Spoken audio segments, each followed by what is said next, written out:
High বন্ধুরা, শুভ সকাল। সবাই কেমন আছো? আশা করি সকলে ভালো আছো, আমিও ভালো আছি। ওয়েলকাম মাই চ্যানেল কৃষি পরিবারের সবাইকে স্বাগত। আজ সকাল সকাল ঘুম থেকে উঠে পুকুরে মাছ ধরতে চলে গেছি। দেখি পুকুরে নানান ধরনের মাছই আছে, কী কী মাছ পাওয়া যায়। জাল নিয়ে গেছি মাছ ধরতে। ঠিকঠাক মতো জাল খেপাতে পারি না, তবুও চেষ্টা করছি মাছ ধরার। দেখি জালটা দিয়েছি, খ্যাপ কি মাছ ওঠে। পুকুরে সব ধরনের মাছই আছে মোটামুটি। এখানে চিংড়ি মাছও আছে। এই পুকুরে ক্যামেরা চলতেছে। এর আগে একবার চিংড়ি মাছ, অনেক চিংড়ি মাছ মরে গেছে ঝড়ের মধ্যে পাতা পড়েছিল পুকুরের মধ্যে। পাতা পড়ার পরে অনেক চিংড়ি মাছ মরে গেছে। দেখি জাল তুলছি, এই দেখেন মোটামুটি এক খাপে যা মাছ হয়েছে অনেকটাই মাছ। বাড়িতে 3 জন লোক হয়ে যায়, 3 জনের হয়ে যাবে এই মাছে যা হয়েছে মোটামুটি।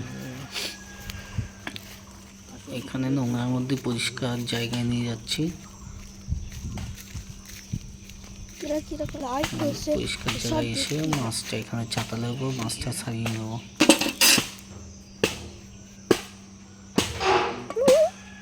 কেননা এগুলো তো সব মৌজানা মাছ, দেখতে পাচ্ছেন, এই দেখেন এটা হচ্ছে রুই মাছের বাচ্চা। আমাদের পুকুরটা আমাদের বাড়ির সঙ্গেই লাগোয়া পুকুর। এইগুলো হচ্ছে সব মৌজালা মাছ, অনেকে মায়া মাছ বলে থাকে। এই মাছ খুব টেস্টি খেতে,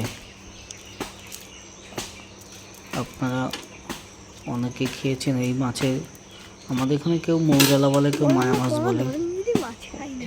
আপনাদের ওখানে কে কী নামে বলে আর জানাবেন কমেন্টে। এই মাছ আপনারা কি করে রান্না করে খান সেটাও জানাবেন। দেখেন প্রচুর মাছ, একটা খ্যাপ দিয়েছি, এক খ্যাপের মধ্যে মৌজালা মাছ অন্তত 200 গ্রাম মৌজালা মাছ উঠেছে। ওই দেখেন, এই এক দিদিমা এসছে সকাল সকাল পুকুরে জামা কাপড় কাচতে। আমাদের এই পুকুরে পাড়ায় অনেকেই আসে স্নান করতে, সারা বছরই এখানে জল থাকে পুকুরটায়।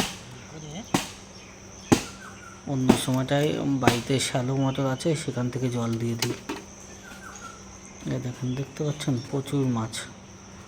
মৌজালা মাছগুলো কি শীতের সময় আবার এই মাছগুলো থাকে না, মরে যায়। এখন বর্ষাকাল বলে মাছ পুকুরে ভরে গেছে, কিন্তু আবার যখন শীতকাল আসবে তখন এই মাছগুলো মরে যায়। মাছ ধরা হয়ে গেল। এখন এই দেখতে পাচ্ছেন কত মাছ ধরা হয়ে গেছে। এখন আর মাছ ধরবো না, জালটা ধুয়ে পরিষ্কার করে নিচ্ছি। ধুয়ে পরিষ্কার করে এটা জালটাকে আবার রোদ্দুরে নেড়ে দেবো, শুকাতে হবে। ওই জন্য জালটা ভালো করে পরিষ্কার করে নিচ্ছি।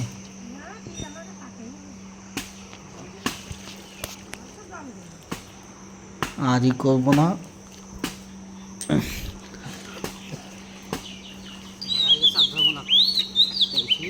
মাছ আর ধরার দরকার নেই, অনেকই হয়ে গেছে। ব্যাস, আবার চলে এলাম ড্রেন পরিষ্কার করতে। ড্রেনে প্রচুর ঘাস হয়েছে, সেই ঘাসগুলো ড্রেনটা পরিষ্কার করে কচু ক্ষেত আছে, সেই ক্ষেতে জল দিতে হবে। তার জন্য ড্রেনটাকে পরিষ্কার করছি, পরিষ্কার করে নিচ্ছি ড্রেনটা। না করলে জমিতে জল যেতে পারবে না। দেখেন, ড্রেনটা পরিষ্কার না করলে এই ভিতর দিয়ে জল দিতে অনেক অসুবিধা হবে। প্রচুর ঘাস হয়ে গেছে, পুরো ড্রেনটা বন্ধ হয়ে গেছে। ওই জন্য ড্রেনটাকে পরিষ্কার করে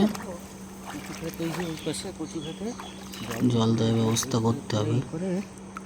প্রচুর ঘাস এই যে। ওই পাশে হচ্ছে এই ড্রেনটা দিয়ে আমার কচু ঘাতে আছে, সেই কচু ঘাতে জল দেওয়ার ব্যবস্থা করতে হচ্ছে। পুরো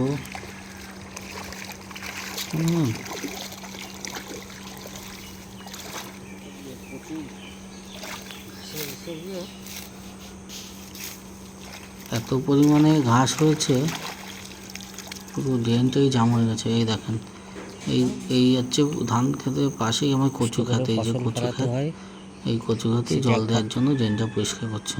প্রচণ্ড এই যে কচু গাছ লাগিয়েছি, তারপর চলে এলাম চান করতে যাব এখন। এক মামা বলছে, ভাগ্নে একটা কাঁঠাল মনে হয় পেকেছে। তো এবার গেছি, এবার যে দেখে হ্যাঁ সত্যি সত্যি একটা বড় কাঁঠাল পেকেছে। সেই কাঁঠালটা কাঁচি নিয়ে এলাম, আমাকে ওইটা কাঁচি দিয়ে, কাঁচিটা দিয়ে আগে কাঁঠালটাকে কেটে নেব। অনেক বড় কাঁঠাল, প্রচণ্ড ভারী। এত বড় কাঁঠাল বাড়িতে 3 জন লোক, এত খেতে পারবো না। এই জন্য আশেপাশে যারা আছে সবাইকে মোটামুটি কাঁঠাল দিয়ে, আগে ভগবানের নামে কাঁঠালটা রেখে দিয়ে কিছুটা, তারপরে এই দেখেছেন কাঁঠালটা কত বড়, ফেটে গেছে কাঁঠাল। রস খাজা কাঁঠাল তো খুব মিষ্টি। বাড়িতে একা ধরতেই আমার উঁচু করতেই কষ্ট হয়ে যাচ্ছে, এত বড় কাঁঠাল। যে ভগবানের নামে আগে কাঁঠাল ভেঙে আগে রেখে দিচ্ছি, যেহেতু প্রথম বছরে প্রথম ফল, আগে ভগবানকে অর্পণ করে তারপরে খেতে হয়। মোটামুটি আশেপাশে যারা আছে সবাইকেই দিয়ে খাই আমরা। এই জন্য এত বড় কাঁঠাল। এই বৌদি আর কাঁঠাল দেখেছেন, দুজনেই দেখেন, বৌদিও যেরকম কাঁঠালটাও সেরকম।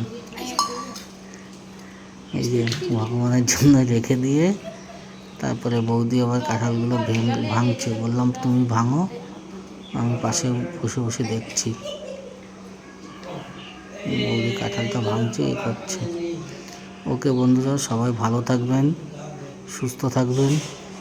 আবার দেখা হবে নেক্সট ভিডিওতে, আবার কথা হবে আপনাদের সঙ্গে।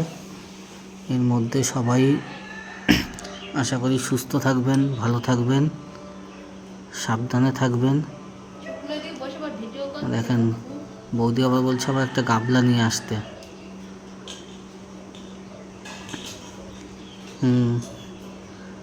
গাবলাতে করে মোটামুটি সবার জন্যই কাঁঠালটা দিতে হবে। ওকে বন্ধুরা, সবাই ভালো থাকবেন। ওকে, বাই।